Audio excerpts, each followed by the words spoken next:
Good morning, everyone. Buenos dias. We're going to go ahead and get started. As people join in, they will just join us as we are going. I wanted to say welcome. My name is Mia Hernandez. I am a Civil Rights Investigations Coordinator with Project Sentinel. I've been with the agency going on 2 years this July, and I'm so glad that you could join us today for our final panel in our 2021 Fair Housing Symposium. Today's topic will be talking about public policy, gender, and sex discrimination. I will give a quick overview on who our panelists are, who we have with us today, and they will each talk about their work and how it affects the area of gender and sex discrimination, but also identity and how is that related to our communities right now. So throughout the webinar, if you get any questions, feel free to type in the Q&A. Myself and our outreach coordinator, Aya, will be moderating that. But let me tell you a little bit about who we have with us today. So this morning, like I mentioned, we will discuss some of the emergency policy issues that are related to sex discrimination. And we have awesome community leaders with us today. We have Carla Collins, who is the manager of the newly established Office of Gender-Based Violence Prevention, part of the Division of Equity and Social Justice. This is in the office of the county executive, and this is for the county of Santa Clara. In this role, she's developing an implementation plan for the county to effectively address the spectrum of violence and abuse from domestic violence to sexual assault and human trafficking. This also includes oversight of a $12+ million budget. As a San Jose native, Carla has served on boards and commissions starting in high school with the San Jose Youth Commission, and in January 2019, Carla was honored to be appointed as Trustee 3 to the San Jose Unified School District, elected on the November 2020 ballot. Congratulations, Carla. She is also proudly serves her second term as Senior Vice President of her union, CEMA, and as an eternal optimist, Carla sees herself as a progressive, feminist bridge for the community she loves and the society we must work to create so that all are safe and thrive. Thank you for joining us today, Carla. Today we also have with us Julia Ramirez, MPA. She is the Senior Management Analyst for the Office of Gender-Based Violence Prevention, again with the Division of Equity and Social Justice with the County of Santa Clara. And Julie joined the County of Santa Clara, the Office of Gender-Based Violence Prevention, in November 2019, following 8 years of developing policies and administrating programs for the county's Office of Women's Policy. With a focus on gender equity, she has trained and facilitated work groups on human trafficking, pay equity, and youth leadership. Her high-quality work and can-do attitude with other county departments and community-based organizations has served as an anchor for the collaborative nature necessary to make systemic change in our communities. In 2014, Julie managed the development of human trafficking for the public sector and transit employees, which was recently cited in state legislation as an example of a model program. As a result, all transit employees across the state of California are now required to receive a similar training on how to recognize the signs of human trafficking and how to report it. Julie's strong commitment to public service runs deep and is demonstrated by her long history of civic engagement. She also currently serves on the boards of Simmons Mayfair and the San Jose Jazz, which she chairs.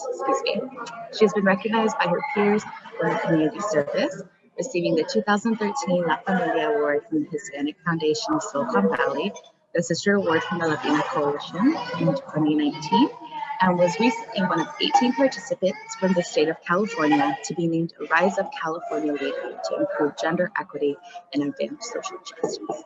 Julie earned her bachelor's degree in communication studies and her master's degree in public administration from San Jose State University. She resides in East San Jose with her husband, Len, and their 3 children, Lenny, Amanda, and Luke. So we're so excited to have you with us, Julie. We also have today, oh yes, I'm so sorry. I'm actually taking this webinar from another place with Wi-Fi, so there's going to be some background noise that I will mute as soon as I can. Sorry, folks. Today we also have with us Laura Diaz. And Laura Diaz has worked in the domestic violence field for 25 years at Next Door Solutions to Domestic Violence and DS. She is the Outreach and Volunteer Coordinator, part of the prevention team. She focuses where she provides outreach and training with a focus on raising awareness about the dynamics of intimate partner violence, its impact on individuals and community, and its changing community norms as it relates to gender-based violence. In addition, she's the co-founder of the Liberty Collective, which is a grassroots collective of women of color, working to decolonize and redefine systems that keep communities oppressed through education, community organizing, wellness, and culture. She is also a multidisciplinary artist and writer that incorporates her art and writings into healing work in her community and serves on the board of directors of the South Bay Community Land Trust. Thank you so much for joining us today, Laura. And finally, we also have with us Elizabeth Sanchez. She also works at Project Sentinel. Hi, Elizabeth. Elizabeth is one of our fair housing coordinators, which you will learn a little bit more about what that means later. And she's been with Project Sentinel for about 2 years and is passionate about community work and social justice. Elizabeth is an avid traveler pre-COVID and has recently relocated to Chicago. She also makes really good playlists. So thank you for being here, Elizabeth. How our panel will work today is we will have folks from the county share some information with you first.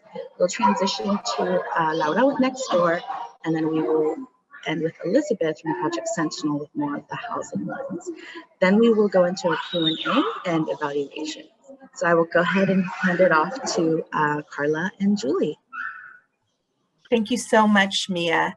And I do want to say at the beginning that I unfortunately have to leave at 11, but Julie is able to stay for the full session. And we're very grateful for this opportunity to share with you. So I believe Julie is going to share screen and get us started. But I want to start by introducing myself. And let's see, there, I can see the screen perfect. Thank you, Julie. So I am Carla Collins, and I do have the privilege of overseeing our new Office of Gender-Based Violence Prevention. And really what we do, and I'm grateful to be here with my colleague, Julie, to present to all of you. And we want to share a little bit about our office, a little bit about why this is also important and some of the efforts that we're doing at the county level to really look at housing solutions for survivors of gender-based violence. So while the work that we do is complex, our sphere is all things human trafficking, intimate partner violence, and sexual assault. And it's really been going on for years, even though our office was just formed at the end of September of 2019. And really we're looking at it's a policy office that's meant to support strategic countywide plans to address that whole spectrum of gender-based violence. So to do our work, we maintain these guiding principles so that before we fund a service or we support a policy or even engage in research and analysis, we are always asking, is this trauma informed, or at least are we being trauma aware? Is this survivor centered? We always have to ask, are we using an equity lens in our diverse county? And are we being culturally responsive? So we believe and we know that you cannot adequately address what you cannot measure. So we're also trying very hard to be data-driven and accountable. And I think we can go to the next slide. And again, we did not just appear. We're the product of decades and decades and decades of work and activism to address these issues. And probably many of you on this have been part of the work to transform our county. But it has a long history of activism that started in our community. We track it back to the early 1970s with the Human Relations Commission and the Commission on the Status of Women, where many of our community advocates were appointed and are still to this day appointed to boards and commissions to advise our elected officials. And we really believe that that's democracy in action. We are very grateful for all the roles that our commissions play. In 1991, the Domestic Violence Council was also established. And these boards and commissions would address issues around all these, around sexual assault, around domestic violence, and around human trafficking. But it was really Blanca Alvarado as a county supervisor who knew the importance of taking this community activism and institutionalizing the efforts. And she did that by establishing the Office of Women's Policy in 1998. And it was really the first office that was established, policy office. We now are one of 6 offices that are part of the Division of Equity and Social Justice for our county executive. So we have the Office of LGBTQ Affairs, Immigrant Relations, OWP, Cultural Competency, and then the Office of Gender-Based Violence Prevention. But what's really important, and we'll talk about this in just a bit in a few slides, is that the work started being reflected also in the budget, and that's been more recent. So let's go to the next slide. So what does the Office of Gender-Based Violence Prevention do? Well, we try to help end some of the silos around the way we address these often overlapping issues and really take a big picture look and create a strategic plan. So we do have the bulk of the budget that goes to direct services, but then we're also really working hard to set an intentional space to bring folks to the table to try new ways of doing things, to increase trainings, to increase awareness and education. And again, some of the stuff that I think is most exciting around the work we do is around the innovative initiatives. So we have some pilot programs to address all sorts of different issues. We have a strangulation response pilot so that when law enforcement is out at a scene of a domestic violence call and strangulation has been part of that violence, they can offer the survivor a free medical forensic exam around the strangulation. So it's mostly of the injuries to the head and the throat. This gets them much more medical care than they might normally get. Many times strangulation has no visible bruises to the really intense damage that is done and often need ongoing medical care for. We also connect them to a community advocate so that they have a confidential community advocate who can help them with things like safety planning, knowing their rights, knowing options, and preparing for the rest of their life and healing from some of the trauma that has happened.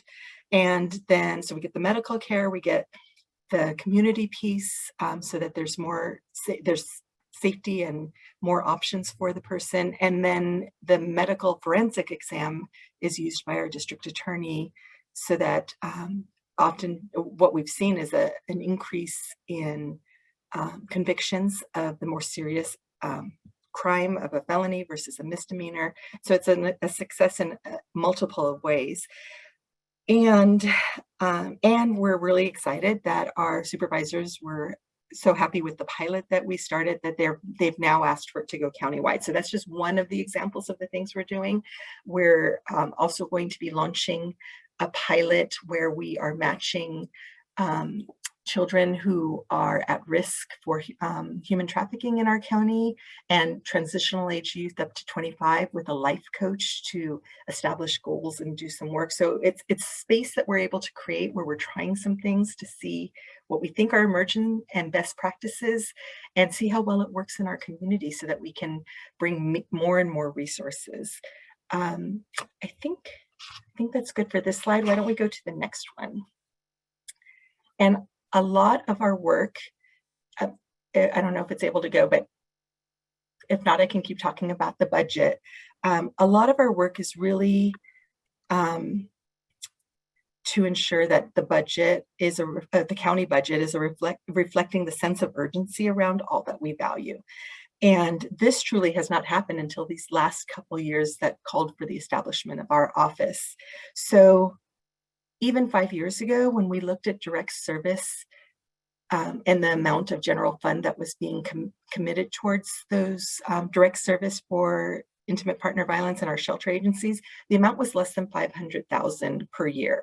So we saw a huge influx of at first 5 million, then another 1.25 million, and then 5 million for just gender-based violence in general. So now, not only are we better funding direct service, we also have funding to do things like prevention and intervention. We have monies that are being set aside directly for housing resources for survivors of gender-based violence. And We do that in partnership with our Office of Supportive Housing, which has been able to leverage the 1.6 million into matching funds, so that money is actually over $2 million that is going towards resources. And even all of that is still not enough, but it's a huge start in the right direction of where we need to be going. And so that we can see that as a community and our leadership in the community values addressing the needs of survivors of gender-based violence. And I'll also say that right after we started the office, like less than 6 months later, it was March 2020 and the pandemic hit us. And so we had to seriously shift gears and think about doing everything differently and continuing to support the needs of survivors, because we were now looking at a pandemic within a pandemic. So now I'm going to turn it over to Julie for a bit to share with you all a little bit of what we've been doing this last year and some of the things we've learned from that. Thanks, Carla. I'm not sure what's going on with my keys. They seem to be getting stuck. I can't. There we go. Sorry about that. Yes, we'd be remiss if we didn't talk about the impact that COVID-19 has had on our entire community. But what we want to ensure is that survivors of gender-based violence are not excluded from this conversation. It has literally impacted every single program that we have for the county representing this population. And we have worked very closely with the community-based organizations to ensure that their needs are being met. We all know that COVID-19 exacerbated inequities among vulnerable populations. For survivors of gender-based violence, this really intensified the danger because they were living with their abuser and had little to no room where to escape. So imagine at the beginning of the pandemic, more than a year ago, being told to shelter in place, and your abuser is under the same roof as you. You no longer had the opportunity to go outside to take your child to school or to gather with your friends to get a break from the controlling behavior that was imposed upon you by your abuser. So we heard very loud and clear from our community-based organizations that serve the survivors that was an incredibly tough moment for them because they were housed with their abuser. We partnered with these DV agencies in Santa Clara County to see how services could be modified and how these needs could be met. So let me share with you some of the data that we have collected and also who our partners are. So we've got fabulous DV agencies. And in fact, on this call, you're going to hear from Lauda from next door.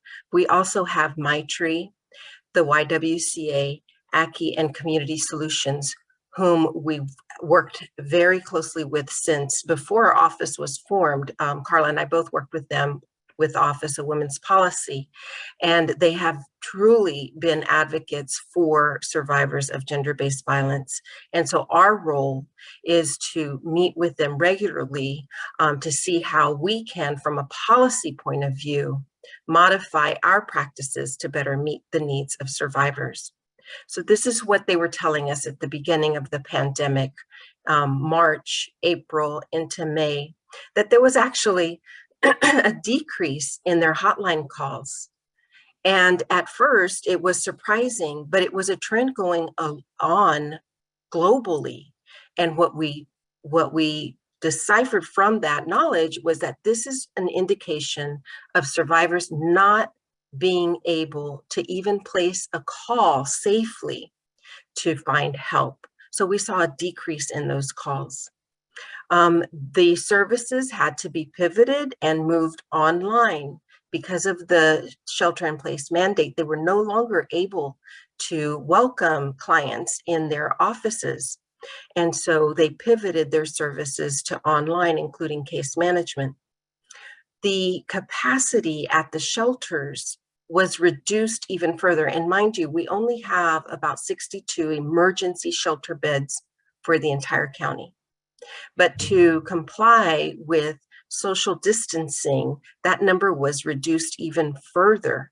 And so we had to come up with a plan to meet the needs of those who were able to reach out for help. There was an increased number of clients, therefore, provided with emergency hotel stays, and that was in direct response to the decrease of capacity in the shelters. So what did we do as a county to respond? Well, we increased the funding for moteling so that emergency need could be met. We developed an emergency line protocol with warm handoffs to the agencies, and they were able to decide who would be the lead agency so that callers on the county hotline, for example, could have that warm handoff directly to somebody who could represent the survivors and get them to the shelter that they needed. We started meeting monthly with the Domestic Violence Advisory Consortium and collecting data on the information and the services they were providing and the needs that they were hearing from survivors so that we could adapt accordingly. And most importantly, we started being even more flexible with the funding that we were providing our providers so that they could be responsive to the clients. Some data that we started tracking carefully on a month-by-month basis was the number of folks in the shelter and the number of folks actually moteled because of the lack of capacity in the shelter due to the mandates. And you can see that the data is very closely monitored and she really shares that narrative of because the shelter beds were down, our moteling clients were up. And you could see just comparing from March of 2020, the DV agencies reported moteling 16 clients. But if we go fast forward to March 2021, that number was more than 80. The number of hotline calls, as I mentioned, initially decreased, but by summer of 2020, the numbers started picking up again. And March of this year, the numbers to the hotline among the agencies are well over 1,500 per month. I'm going to turn it back over to Carla so she can talk about how we're addressing permanent housing, because we know that while we have to keep our eye on ensuring that emergency housing options are available to clients, the longer term solutions of permanent housing is critical. Carla?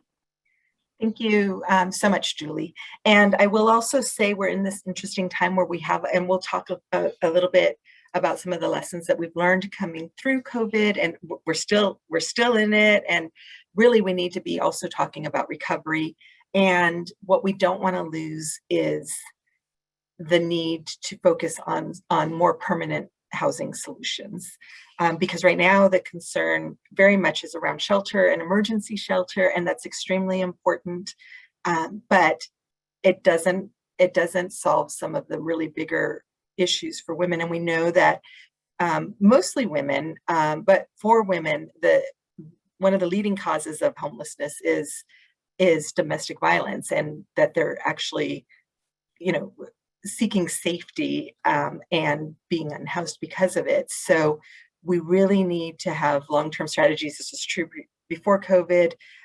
We're concerned because of COVID and the difficulty it is for people to reach out for help. And so what we do is we bring together everyone who we believe needs to be at the table to help us really understand the data and the information fully, so that we can all work together towards some long-term solutions. Now, we have the Domestic Violence Council, we have the Human Trafficking Commission, and they meet once a year. They had their meeting in December, and out of that meeting came more than 60 recommendations that our office was tasked not to, it'd be impossible for us to do it all. It would be impossible for us to do any of it on our own. We have to do this in partnership, and in partnership with other county departments, because there are many who are working on these issues also on the front lines every day. and especially with our community-based service providers, because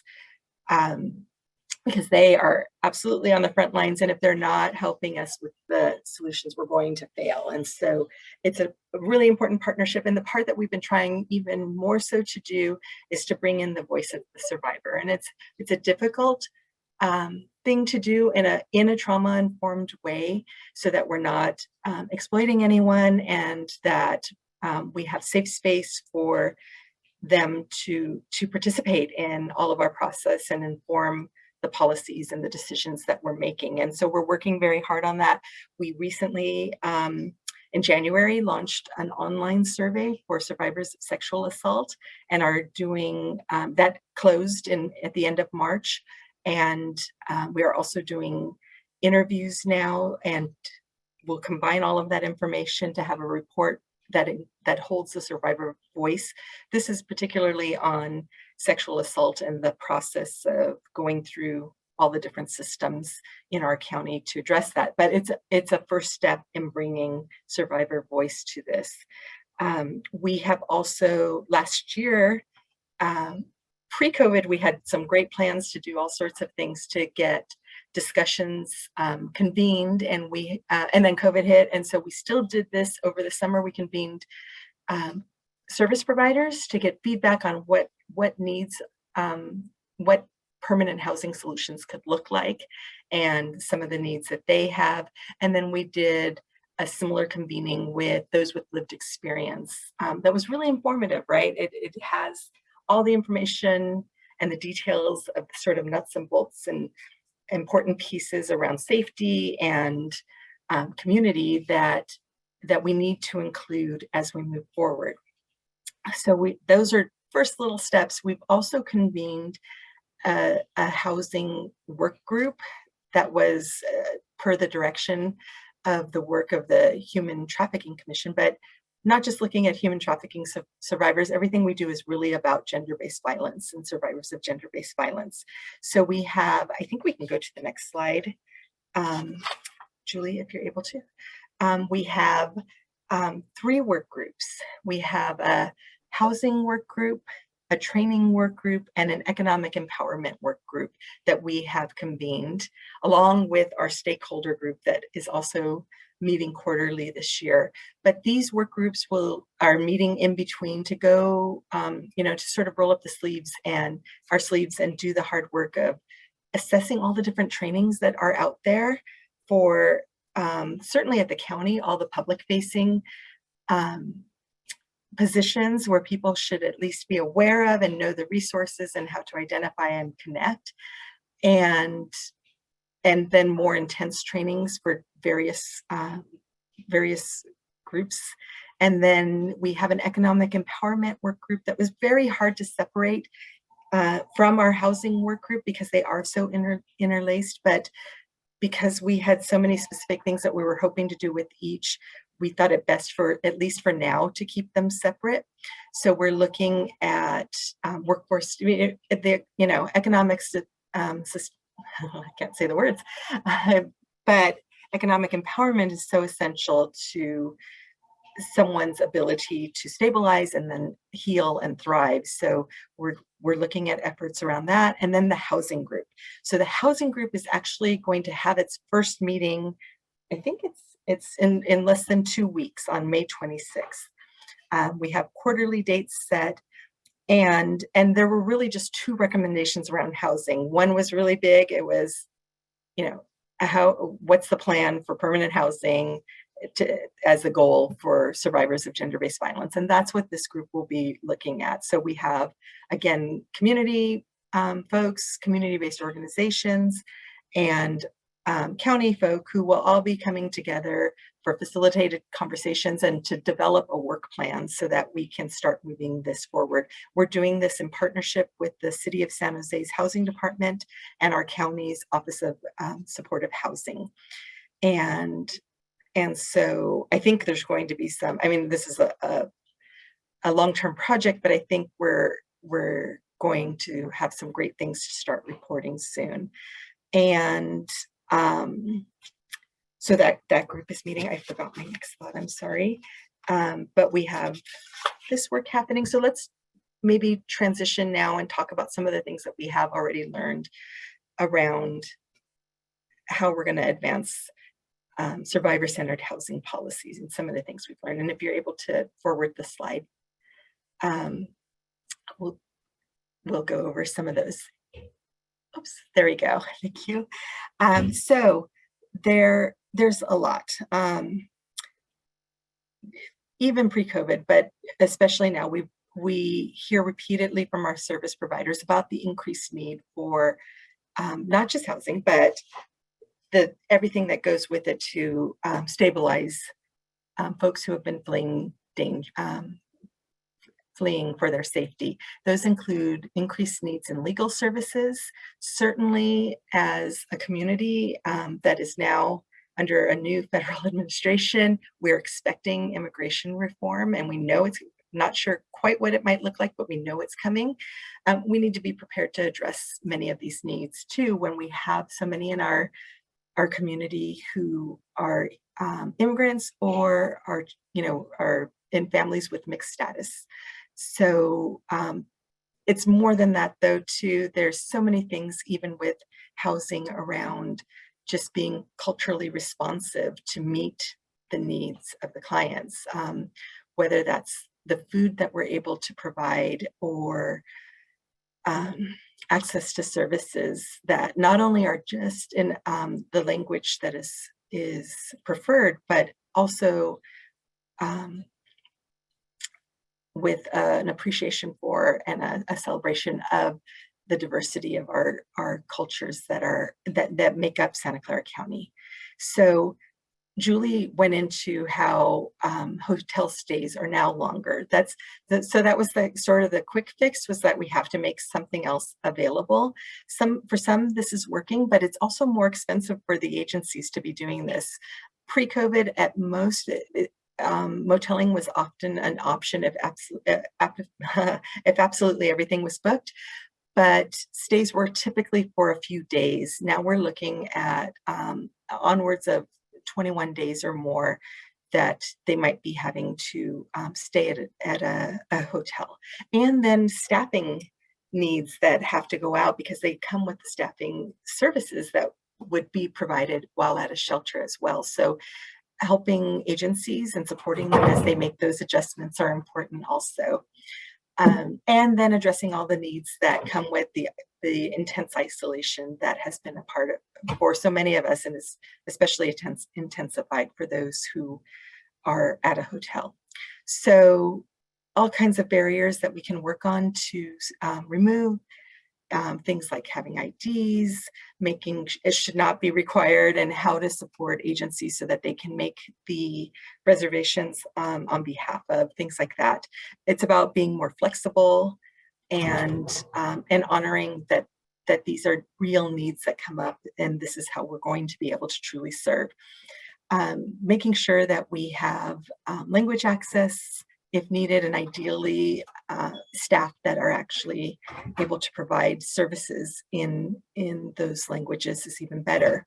And very important to recognize that there is many times the intersections of domestic violence, human trafficking, and sexual assault. So while someone might be coming in requesting one service, what is often revealed is that they might also be, there's this poly-victimization of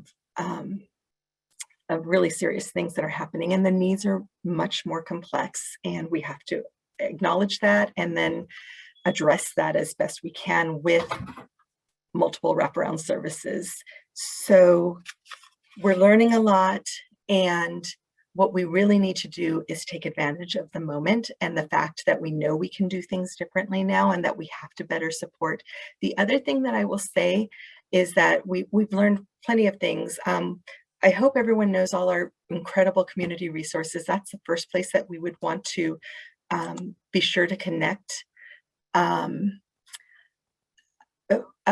person to if they are in a situation where they need to get support, from safety planning to to all sorts of different things, to, you know, to all the different services available to stabilize. Something like Safe Chat SV, which is a wonderful service, it really was originally designed because we have, you know, we have huge issues around teen dating violence. And one of the things we know teens don't like to do is like use the phone to talk on it, right? So they're not likely to call a hotline. So what they did was create a space where they could text and get in touch directly with and chat and text with a confidential advocate.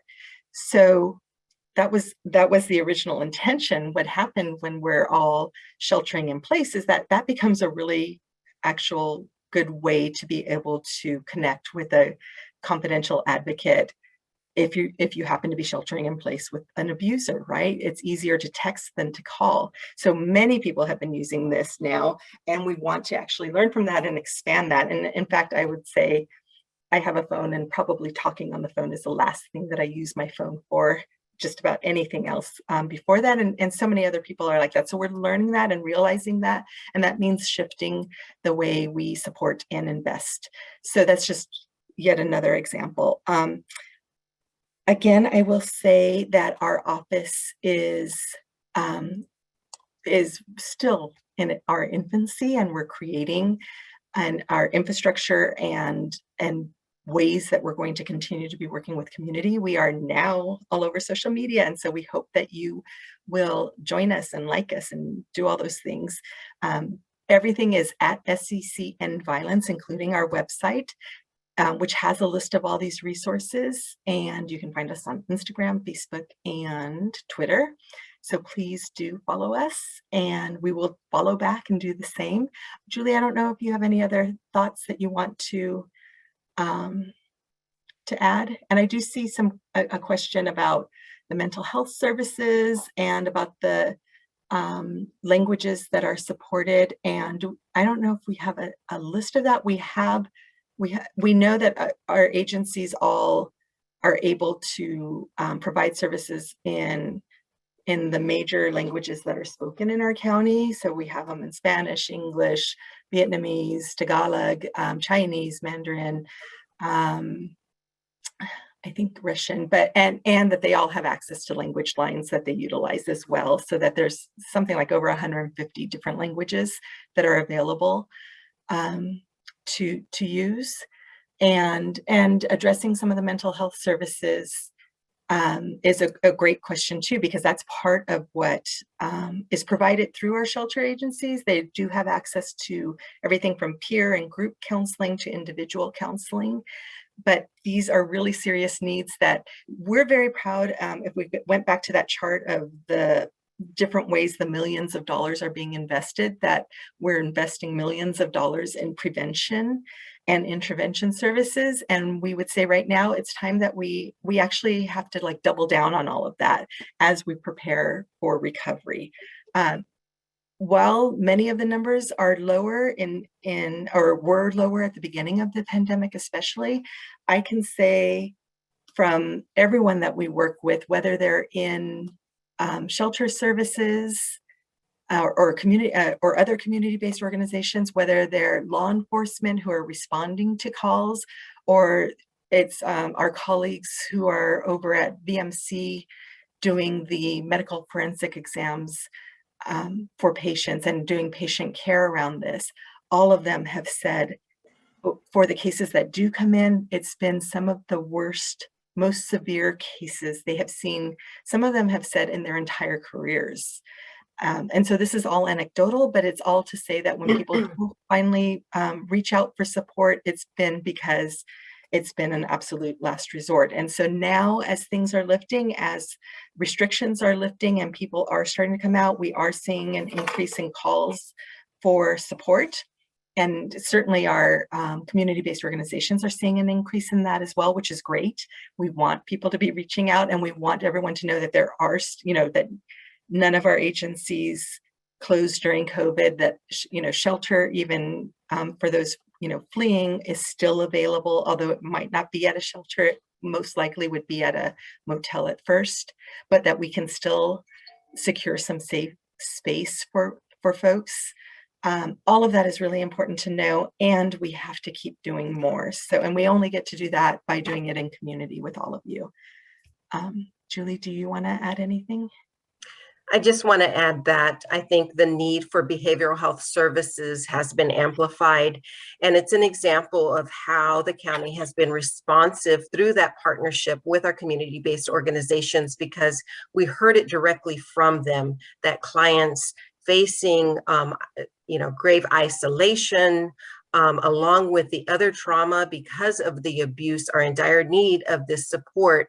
So we have been able to, just from a process and administrative point of view, amend contracts, increase dollars for those services. So if there are community-based organizations that do have contracts with the county, it's a matter of keeping up the communication with your program monitor and conveying that these needs have shifted.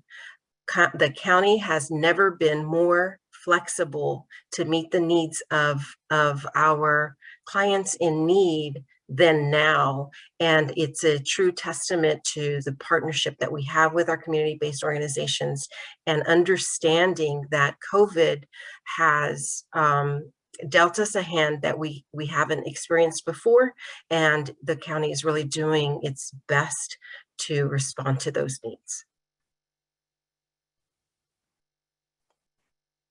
And I think it's back to Mia, but thank you so much for the opportunity to share what we're doing at the Office of Gender-Based Violence Prevention. Thank you so much, folks. And thank you to everybody for submitting your Q&As as well. This is we're putting on this panel for community advocates in the community. So definitely, if you feel like something is on your mind, let us know through the Q&A. I'm sorry for my background noise, but I will hand it off over to Laura. Hi, everyone. Thank you so much. Totally understand the noise stuff. Cars went by, my doorbell rang like 3 times while you were presenting, but thank you so much. I'm gonna share my screen. Just give me 1 second. Okay, here we go.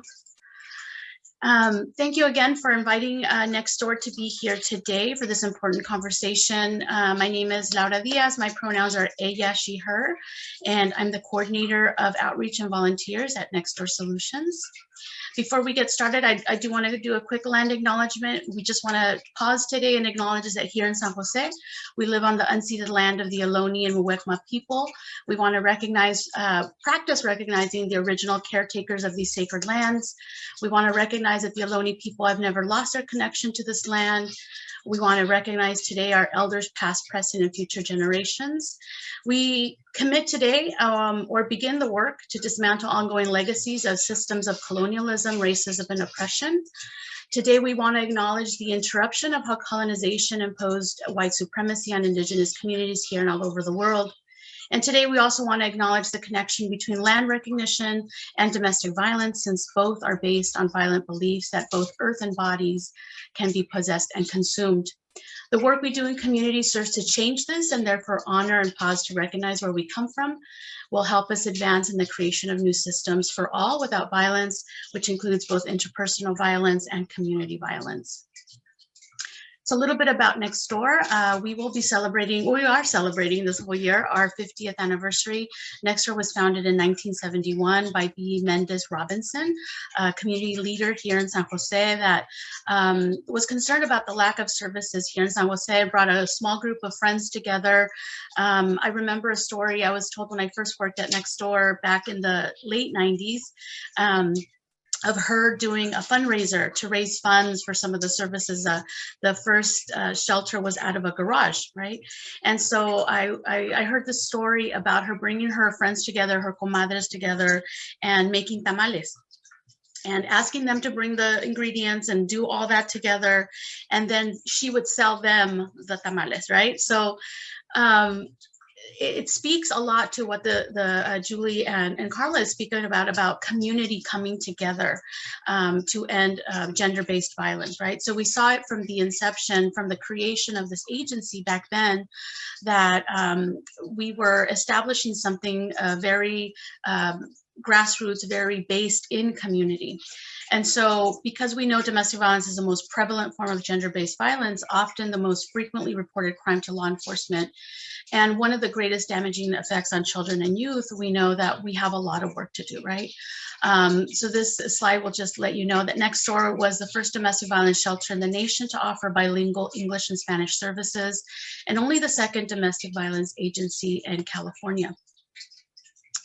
And our mission at Nextdoor is, it's one sentence. And when I first heard this many years ago, when I first started my work in this field, is, it's one sentence. What are we going to do?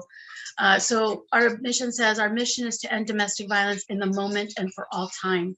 And, over the years, as our agency has expanded and grown and really taken into account the severity of what gender-based violence does to a community, we've begun to understand that this mission is like an onion we're peeling back, right? So the first part of this mission to end domestic in the moment might be things that we need to do right now to interrupt the violence that's happening, perhaps in a relationship, in a situation.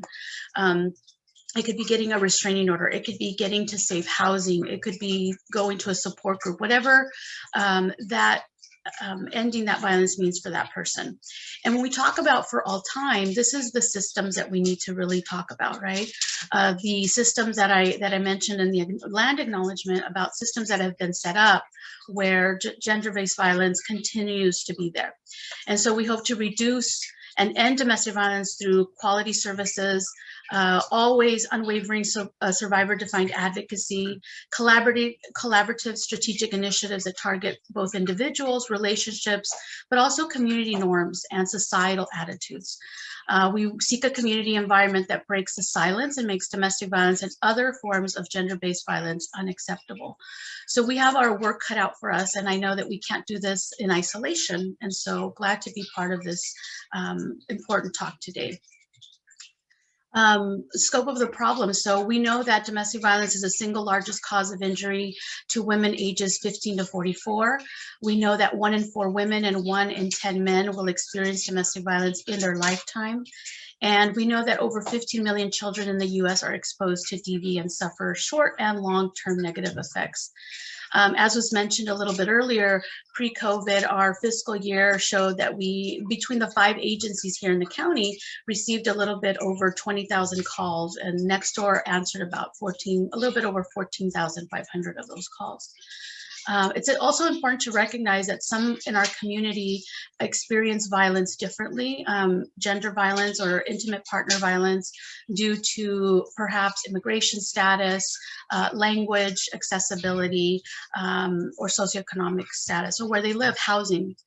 So also taking that intersection into consideration.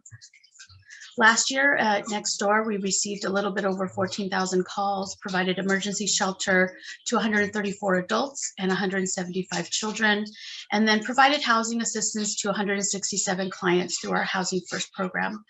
Our advocates met with about 1,500 survivors in almost 4,000 sessions, and then about 937 clients received legal defense in our legal services. We served about 529 survivors in a little bit over 3,500 sessions of support group. And then our kids club, we were able to service 235 children in about 1,200 sessions. And finally provided self-sufficiency services to a little bit under 600 clients, about 577 clients. So what is domestic violence?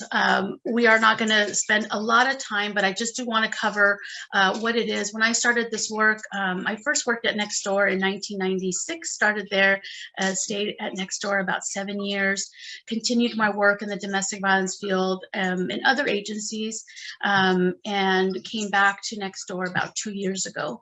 And so important just to kind of set the baseline, right? When I came into this work, I understood domestic violence or intimate partner violence to be something physical, something sexual, but we know a lot has been going on, and we know, as was mentioned earlier, that COVID has made it a lot worse. So we'll talk a little bit about in a couple of slides on some of the things that we've been hearing from survivors during this last year. But we know that domestic violence is also known as intimate partner violence, spousal abuse, dating violence or date rape, or battering. And that those that cause harm use force to inflict emotional, psychological, or physical injury. They seek power over, right? So domestic violence is based on power and control. So having power over a spouse, having power over an intimate partner or boyfriend or girlfriend. And we understand that we know that it comes in every demographic, that any age, ethnicity, gender, religion, level of education, or socioeconomic status could be affected and can also cause harm. So the definition of abuse that we use is that domestic violence is an ongoing pattern of intimidation, violence, controlling and or terrorizing behaviors by one person over another in order to control and have power over another person, right? As I mentioned, it can happen to anyone. We know something important about this slide is to understand that it's an ongoing pattern and that domestic violence is not an isolated incident, even though it may have, when something first starts, it may seem that way, but it is an ongoing pattern. So what are the types of abuse that we see or have heard from our community and in this field, in this work that we do? We know, so usually we see this in a wheel. It's a power and control wheel. We did add some additional things that we have been experiencing or seeing in the community. So of course, physical abuse is control through acts of violence or restraint. We have at the top sexual abuse, so control through sexual assault or rape. We have stalking. So this can look like following the survivor. It could be checking mileage on a car, tracking somebody's smartphone. It could look like adding an app on their phone where my text messages would go to my partner's phone, right? It can look like monitoring my calls. When we look at economic and financial abuse, this is controlling the survivor through access to money. And this can look many different ways. It can look like, for example, somebody not being allowed to work, or it could be forcing somebody to work many jobs and then taking their money, or not letting them somebody go to school. Reproductive coercion is control by denying the victim control over their own reproduction. So let's say in a relationship, somebody wants to be pregnant and their partner doesn't allow them to be pregnant, or threatens them if they do get pregnant to leave them or to cause them harm. It could also be forcing somebody to have an abortion when they don't want to, if they want to keep the child. So it's really control by denying the person that control over any decision that has to do with their reproduction. When we go down to on the left side, spiritual abuse, this is denying the survivor the ability to attend religious services or forcing them to break the tenets of their religion. And then isolation is one that we've seen increase a lot more in the last year, I would say, and we'll speak a little bit about that in a couple of slides. But isolation, so control through preventing the survivor from seeing family or friends, or limiting any social safety net, right? And we know that in the last year, those social safety nets have been affected due to restrictions because of COVID. Another type of abuse is sexual identity. So this is control by threat to out the survivor to family and friends, right? So we may be in a relationship where my family and friends don't know of my sexual identity, and then my partner threatens to out me to those folks. Using children and pets, so controlling the victim by harming or threatening to harm their children, threatening to take the children away, and also pets, or it could be other family members. And then at the end, we have coercion and threats. So this is control through coercion into doing things against the survivor's will, or threatening to harm the survivor if they don't comply. And then on the side here, we have emotional abuse. So it's control through put downs or humiliation or name calling, mind games, what we call gaslighting, right? So an example of this might be many, many years ago, I was working with a family where, come home at night, and I always leave my keys in the same spot because I know if I don't leave them there, the next morning is going to be kind of crazy in my house looking for those keys. And so she would put her keys down in the same spot and go about her business, and her partner would hide the keys, right? Hide them. And she, the next morning, would be looking for them. She's trying to get to work, the children, trying to get the kids to school.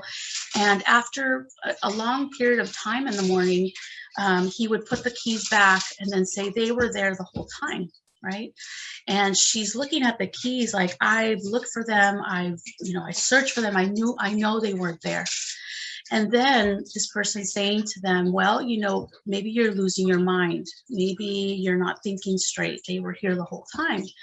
And then making the connection back to perhaps a time when the person was abusive to them and saying, remember last week when you said that I did this and this to you, that's in your head as well, right? So it's this emotional kind of mind games that happens. And we know that emotional abuse is kind of woven into all of these types of abuse, right? It doesn't stand on its own. I just invite folks to take a deep breath. I know this, even though we're not, getting very deep into details, it can bring up some stuff. So I invite everybody to take a deep breath and take care of yourselves in this moment if you need to do something like that.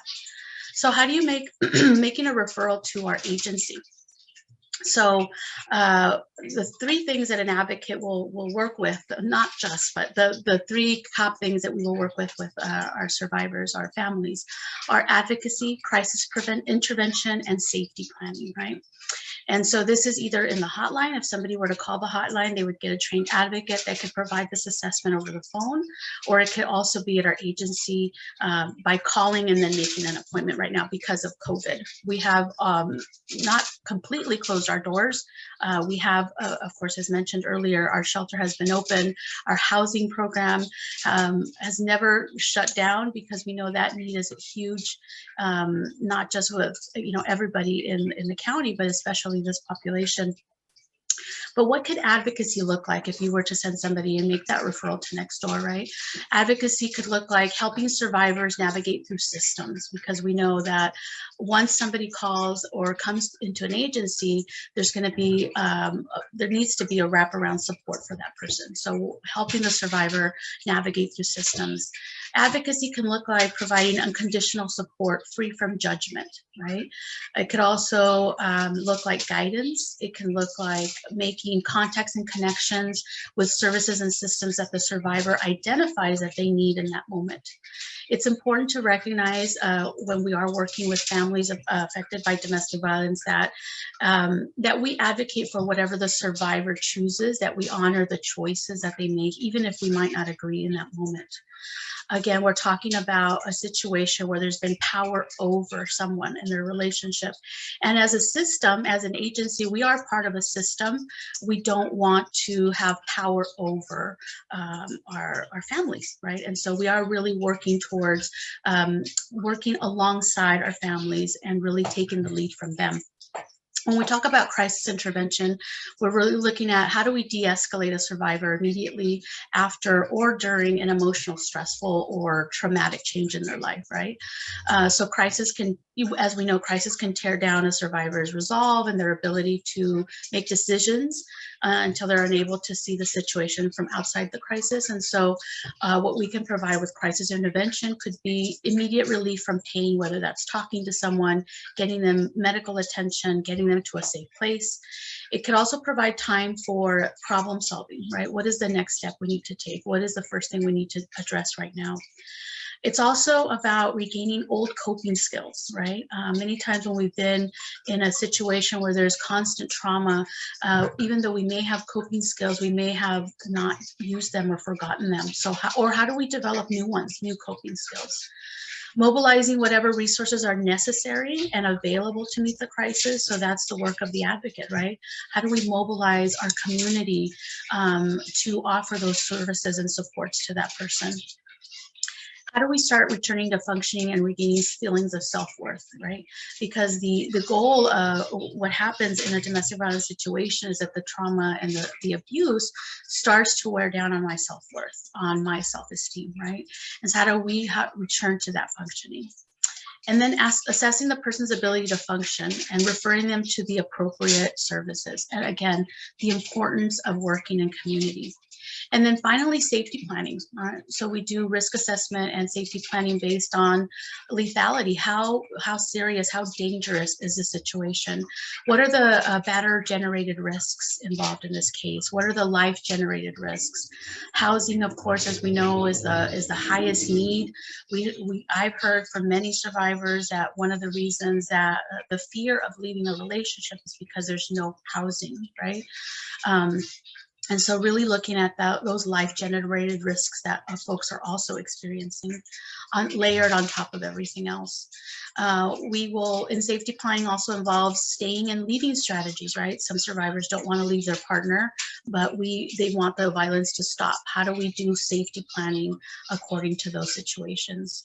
So these are 4 concepts that kind of, that apply to our work, right? And so if somebody needed to make a referral to us, the hotline and our advocates at the agency would be able to provide these. So some things we've heard in the community, or, I've heard them, maybe I've thought them when I first started this work, sometimes we want to help somebody that's in a situation that's violent because we don't want them harmed anymore. But it is important that if a client or a person in your community discloses that they're experiencing violence, it's important that we do not make statements that are victim blaming or that are judgmental or that are not necessary for service provision, right? Because we know that it takes a lot of courage for somebody to reach out for help and talk about the domestic violence, intimate partner violence that's going on.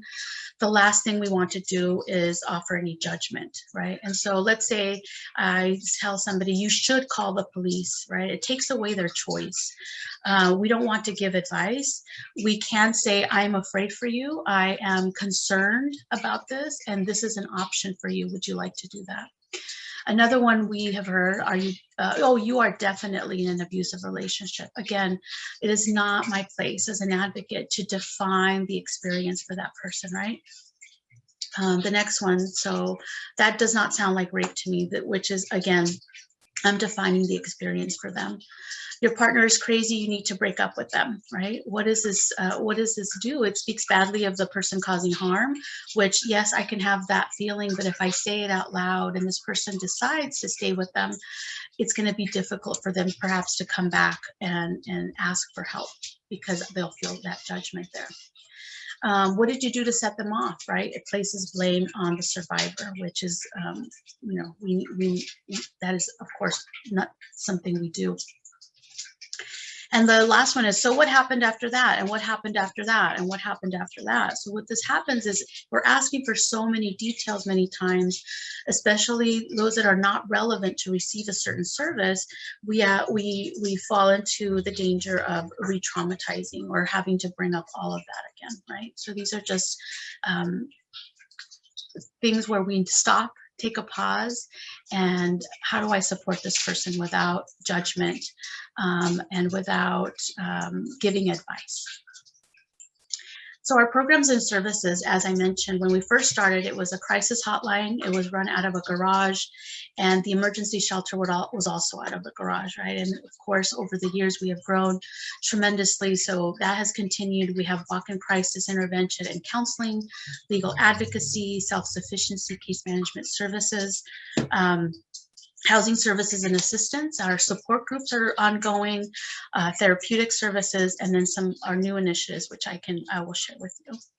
So our crisis hotline, this is our phone number, has been here for 50 years. It is answered out of our emergency shelter. We also answer Santa Clara County's Adult Protective Services crisis line after hours. And emergency shelter, of course, all the shelters are confidential. Pre-COVID, we had 19 beds available at our shelter. The initial stay is 45 days, but we know, again, the moteling and hoteling has increased over the past year, and the number of beds decreased at our shelter due to, safety precautions due to COVID. Long-term housing, we do have Home Safe Santa Clara and Home Safe San Jose, which is a little bit longer a stay. And so if clients are working with our advocates and have a case manager at our agency and a unit becomes available, they would be able to talk to their advocate about that. And of course, our Housing First program. And then our support groups, we offer, pre-COVID, we had about 15 support groups in the community. So some of them were at our agency, some of them were out in the community because we know not everybody's able to come to our agency, right? We're kind of off of Gish and Fourth. It's a really weird kind of area. Sometimes people can't find it. And then also, you know, when you come into the agency, many times it could be overwhelming, right? To walk, it's, you know, there's a big sign in front that says Next Door Solutions to Domestic Violence. And so we wanted to also go to the community, right? It's important that, yes, we are there, we're established, people can come to us, that we also make ourselves available to the community where they feel comfortable and safe. And so a lot of our groups were done in either medical clinics, support, you know, if somebody were to go pick up their food at a community center, and then they would have a support group available, or go to their medical clinic and then have a support group there at the same time. Because of COVID, all of it had to be transitioned over to virtual. So we are doing, we have about 9 groups right now over Zoom in English and Spanish. We have it's a 14-week session. We have classes for female survivors, and we also have a men's group for male survivors of domestic violence. We have our self-sufficiency groups, and then we have our teen groups, which we thought, you know, after COVID, we thought maybe these groups are not going to take off. I think we started the teen group a couple of months before COVID, and we quickly found that teens gravitated towards, and they are continue to attend those virtually. And then also our LGBTQIAP support group. Our Kids Club is work that we do with our children right now at the shelter and at Home Safe, and hopefully soon back in the office when we have support groups again. So we use a curriculum called A Window Between Worlds, which is evidence-based and trauma-informed, and it's based on using art as a healing from trauma for children. And there's also an adult group. Our walk-in crisis, again, no appointment. Our office is, you know, open. We answer the phone Monday through Friday, 9 to 5. We are an agency where our clients can use as their mail, as their safe mail address. And so folks can pick up their mail, and that's why we are open. There's no appointment, but they need to call the main office, and I'll provide that number again at the end. And so when they meet with an advocate, again, doing that advocacy, the crisis intervention, and safety planning. Our legal services continued. Yes, initially there was like a little, you know, decrease, I would say, in the first couple of months, but now back to comparable to last year. So we will do document assistant and filing assistant with civil domestic violence restraining orders. We'll do court preparation and court accompaniment, and then we have a virtual legal clinic where our attorneys can provide consultations for our community virtually.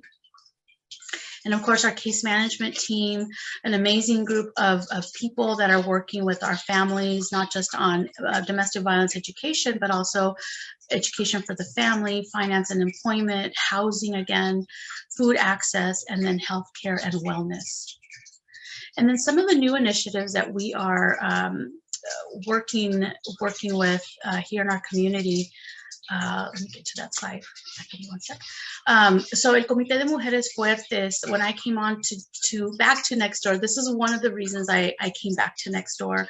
I had been working in the community as a community worker with women and families affected by you know, housing injustice, food injustice, domestic violence. And so when I heard about the work that El Comité de Mujeres Fuertes was doing at Nextdoor, it was really for me like, I need to be there. I need to be part of this work. And so the members of El Comité de Mujeres Fuertes are a committee of women survivors of domestic violence. They advocate to reduce violence in their community, and they advise Nextdoor, so they serve as an advisory committee to us.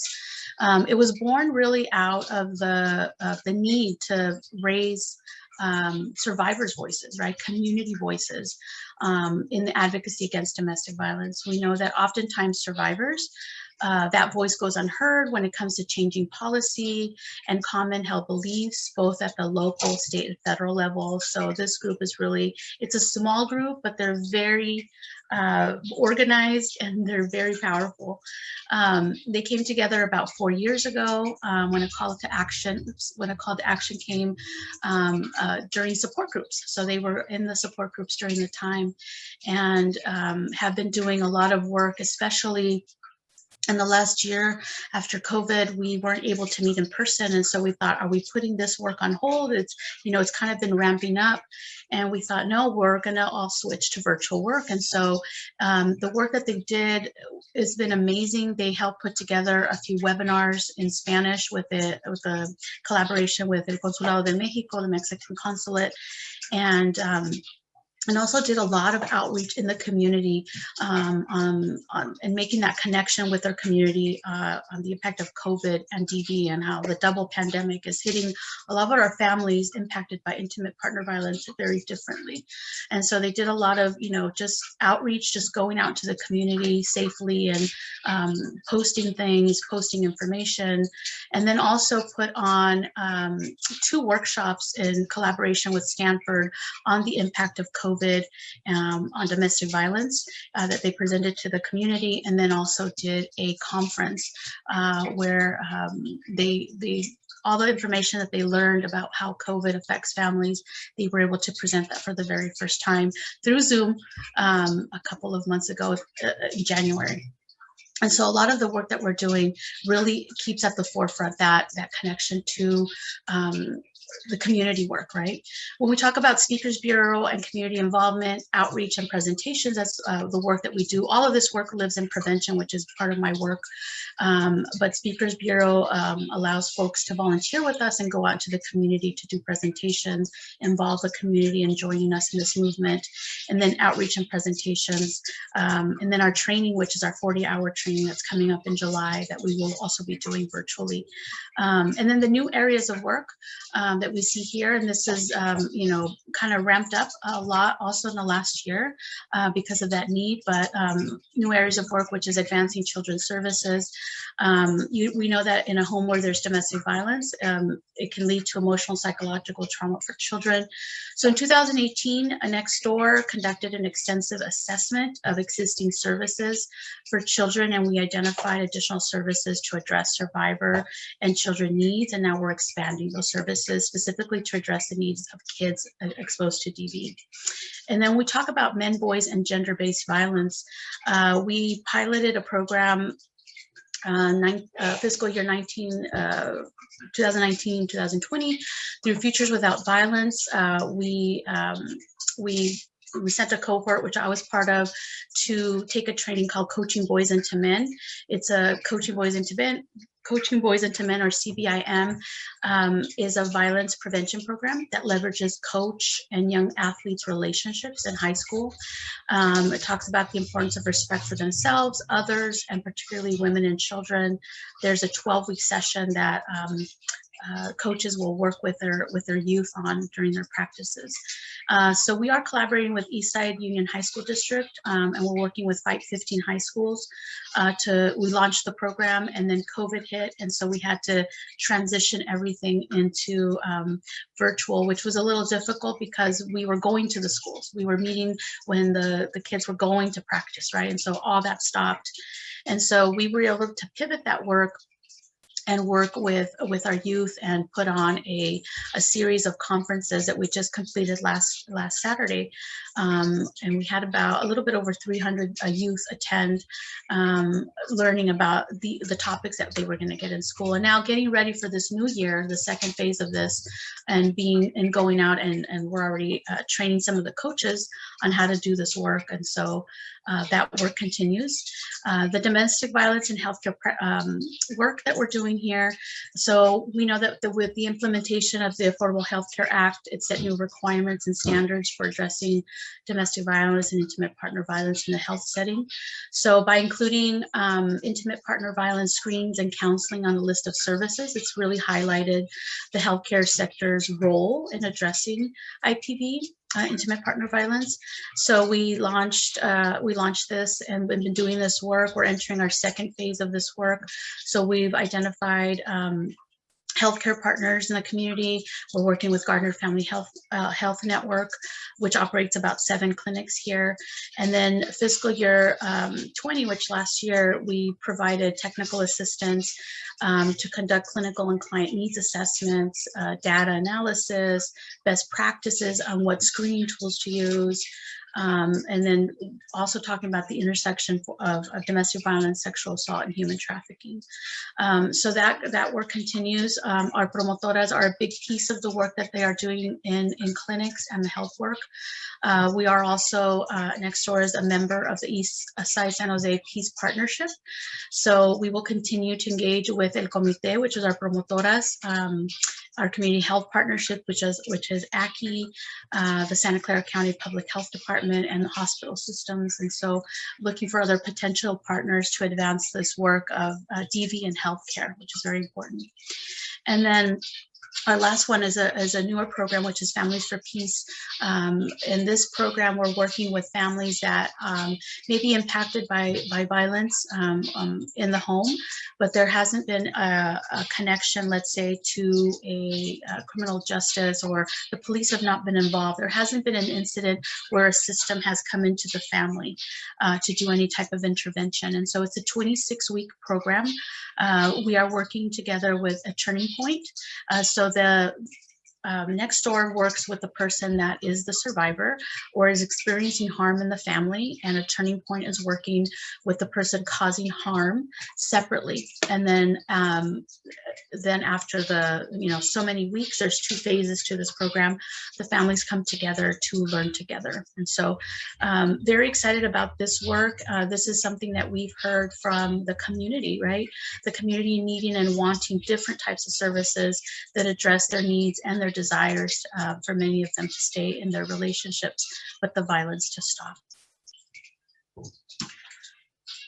And the impact of COVID. So we know that COVID has uniquely impacted intimate partner violence survivors. We know that people that cause harm may have withheld necessary items such as hand sanitizer, disinfectants.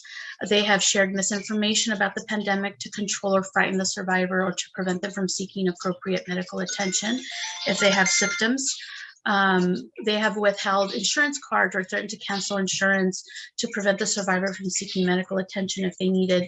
And then again, the isolation tactics, right? So I'm going to move forward because I know that I'm running out of time. I set my timer, but we know that if there has been domestic violence in relationships, COVID has just made it a lot worse, right? We know that prolonged stress over time has made mental health conditions worse and the violence increase. And some resources, again, Next Door Solutions, our hotline numbers here. Safe Chat was mentioned a little bit earlier again, so please share that with the community so you can reach them at safechatsv.org. And then the National Domestic Violence Hotline, always important to have. And then again, some community resources, mental health hotline, substance use services, and the suicide and crisis hotline. And these are the webinars that the promotoras helped to put together. They are all in Spanish. They are on our website. You can find them at the nextdoorsolutions.org. They will be, hopefully this year, we'll have a volunteer that can make these into English, but currently we have these in Spanish. And as you can see, these are the topics that we covered there. Each of them is about 45-minute webinar. And please reach out. Best way to reach me is through email. Thank you so much. Thank you so much, Laura. That was such a great presentation. And Julie, thank you as well for joining us. I'm just gonna share my screen as well, go over some information very quickly before we turn to our Q&A. I think a lot of folks are probably already familiar with us, but for those that aren't, oops, sorry, let me move this. We are Project Sentinel, and we serve Santa Clara, San Mateo, Stanislaus, Sacramento, City of West Sacramento, Fremont, Merced, and Roseville. We've been around for quite a while. We're nonprofit, and most importantly, I think all of our services are free and there's no barriers. So some of what we do is, of course, investigate fair housing complaints. We conduct proactive audits to detect discriminatory practices. And we educate both tenants and housing providers, as well as provide advice and consultation. So we've been talking about, sex, domestic violence. One of the things that just recently happened in February of this year is that HUD added gender identity and expression as federally protected categories, which we're really excited about. So, we can add that now to federal protections, along with race, color, sex, national origin, religion, gender, disability, and familial status. And California, of course, also adds marital status, age, citizenship, immigration status, primary language, source of income, military or veteran status, and any other arbitrary characteristic, right? And a good example that I like to give with this is like, let's say somebody has a tattoo on their face or something, and the landlord doesn't want to rent to them because they think that people who get tattoos on their face are criminals, right? That would be considered an arbitrary characteristic. So to talk a little bit about the type of housing discrimination that we see related to sex, sexual orientation, gender identity and expression, some of the things that, and yes, I mentioned this is very exciting for us, that HUD announced this. Some of the things that you should watch out for when it comes to discrimination for these categories is if any of your clients or if you as a tenant are offered different terms or conditions due to gender nonconforming appearance.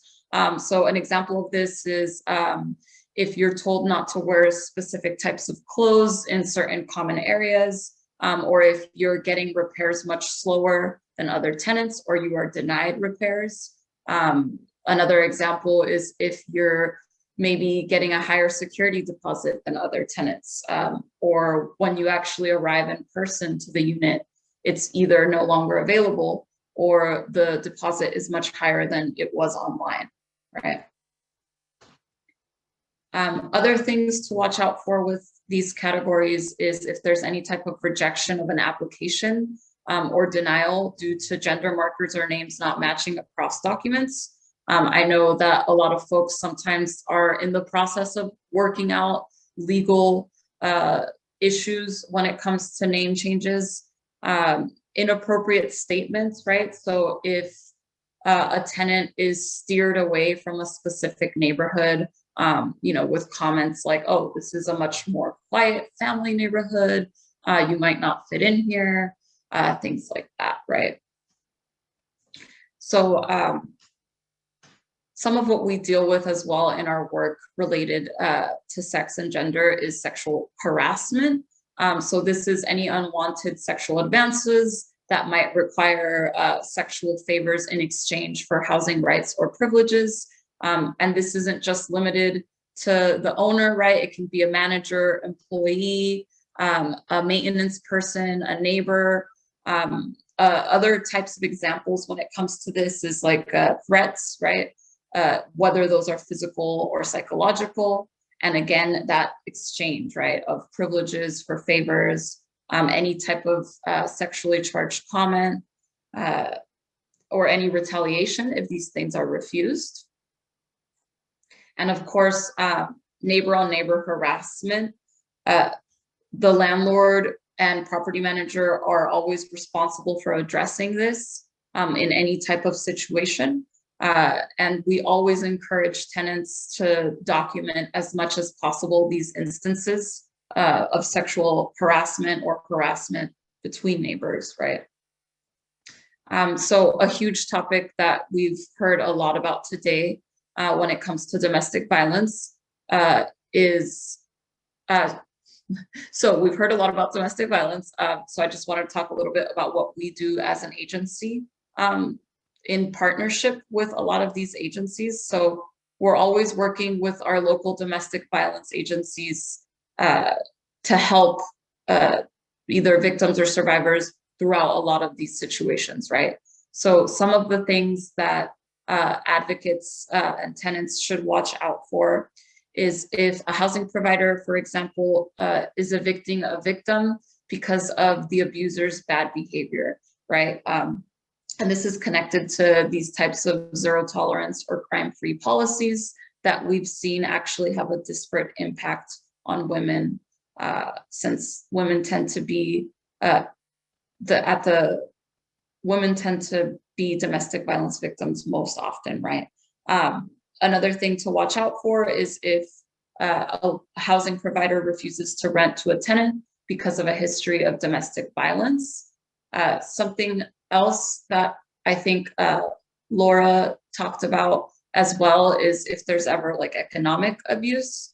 Project Sentinel can also help by writing a letter and advocating for that prospective tenant by explaining the situation and explaining why maybe they had, bad credit, anything like that related to domestic violence history. Another thing to watch out for is if a housing provider refuses to bifurcate a lease, take someone off of the lease, or if they refuse a victim with a recent restraining order or police report or declaration, anything like that, to terminate their lease early. We also look out for any housing providers that might be charging the victim for repairs or withholding any deposit because of anything that the abuser did, right? Any damage. Okay, so just very quickly, this is not an exhaustive list, but this is some of the things that we most commonly help domestic violence victims with.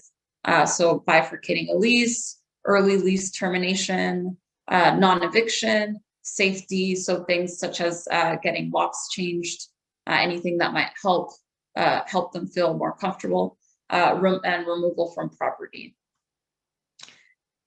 And just really quickly, I wanted to give some examples of cases that we've had in the past. So when it comes to harassment, right, we assist tenants with, for example, transferring units, especially if it's a big complex or if the property owner has other properties, right?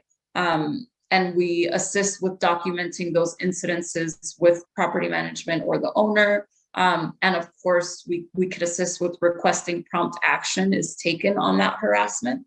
And then when it comes to domestic violence, of course, we assist with all of the things that I previously mentioned. So some of the most common things are assisting a tenant with breaking their lease by providing proper documentation to the property owner or housing provider and getting written confirmation that they've been taken off of the lease. Educating housing providers, right, on fair housing law when it comes to sex discrimination, and always, of course, making sure to connect them with a domestic violence agency if they're not already connected. So a lot of the consequences and action that can occur when we assist a tenant and advocate for a tenant is, we work to educate, like I mentioned previously, we work to educate both tenants and housing providers on fair housing law. We can negotiate all types of situations for tenants. And, there can also be a civil suit. We also assist tenants with administrative filing and in several situations also represent tenants, whether that's through filing with HUD or with the DFEH.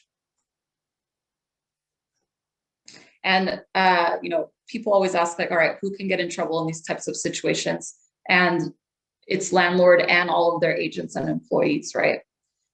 So just very quickly, you know, if someone calls us, we're going to do our best to provide information, education, open a case when it's relevant to offer advocacy and investigation. And if we cannot assist, then we refer them to another agency or refer them alongside, right? If it makes sense.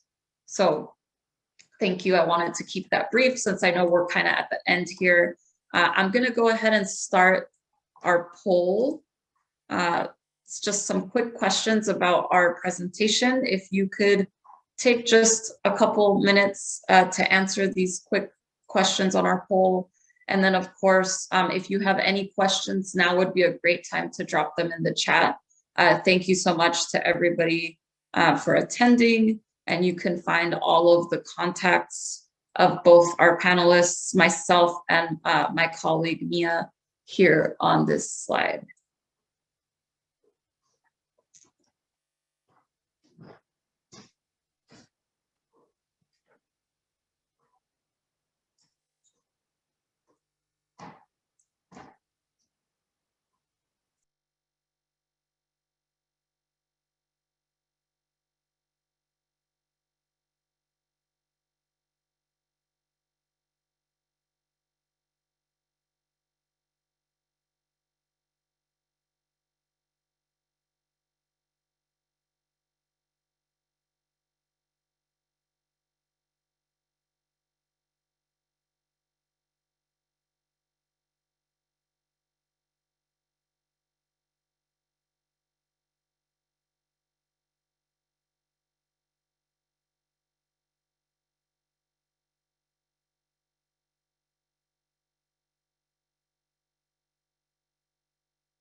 It looks like we might have a question from the audience.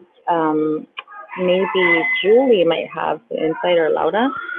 Carmen asks, I'm curious to know if DV is common amongst older folks, since that is primarily who we serve. Are there any stats that you can share?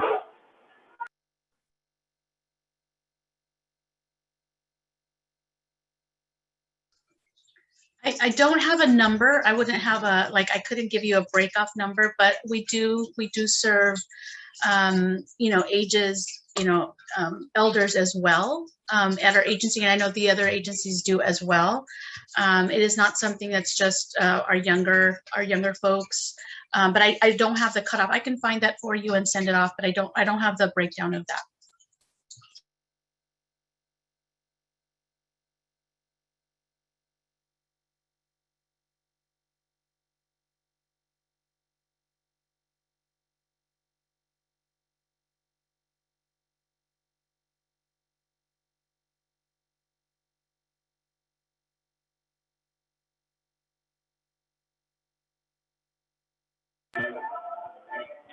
Awesome. Okay, I see the answers from the survey coming in. Thank you so much. If you have not done the survey, we will be sending, we're going to attempt to send it via email after. And if there's no more questions, please definitely take a moment to grab our contact information so we can stay in communication. And I'd like to thank everybody so much for your time and participation this morning.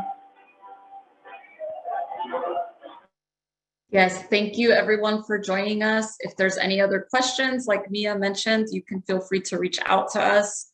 Once again, thank you, and I hope everyone has a great rest of their weekend. Thank you, everyone. Bye.